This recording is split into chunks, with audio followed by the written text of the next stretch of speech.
أعوذ بالله من الشيطان الرجيم.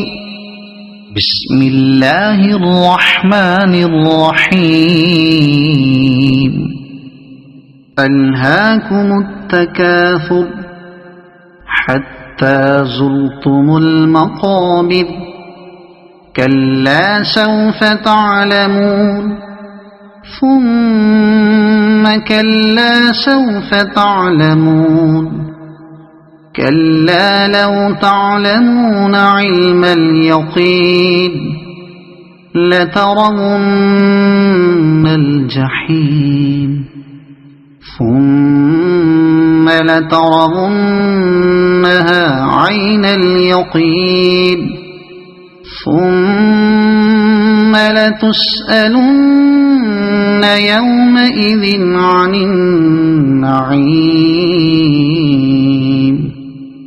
صدق الله العظيم.